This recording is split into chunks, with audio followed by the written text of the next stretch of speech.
Well, good morning to you. It is Thursday morning. It is March the 11th.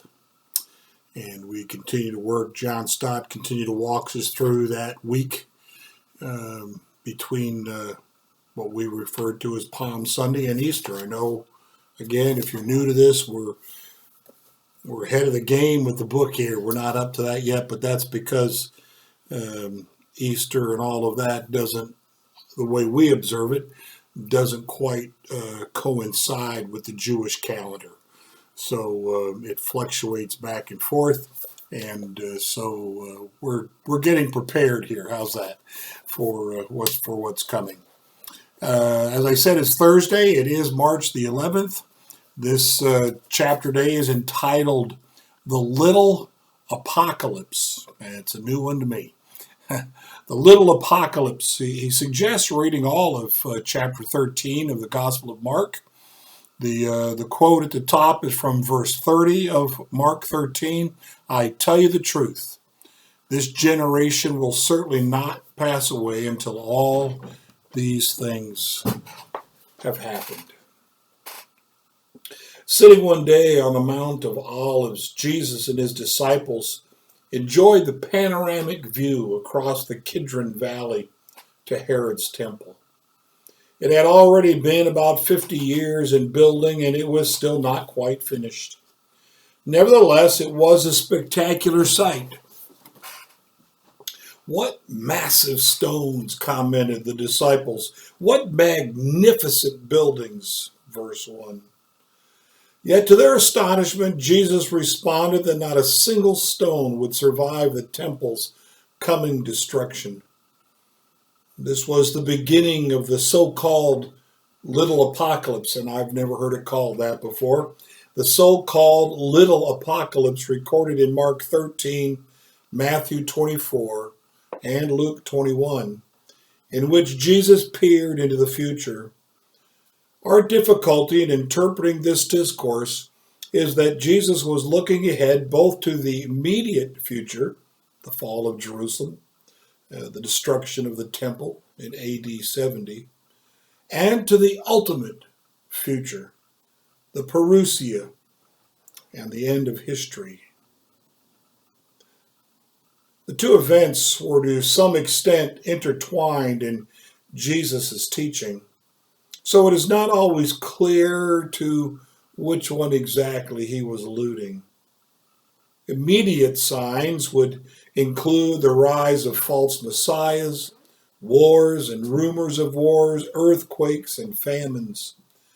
But these, Jesus said, were, quote, just the beginning of birth pains, verse 8. The end was not yet. Other signs heralding the end would include persecution and martyrdom, the worldwide preaching of the gospel, family divisions, and great convulsions in the sun, the moon, and the stars, which is familiar apocalyptic imagery for socio-political upheavals. And then people would see the Son of Man coming in clouds with great power and glory, verse 26. Indeed, that generation would not pass away until all these things, that is, the heralding signs, had taken place. In contrast to all these things, however, nobody knows that day or that hour, not even the Son himself, Jesus says. The main emphasis of the little apocalypse is not to be found in any program of signs and events, but in Jesus' repeated summons. 7 times in Mark 13, his repeated summons to be alert and to be ready for his coming, since nobody knows when it will take place.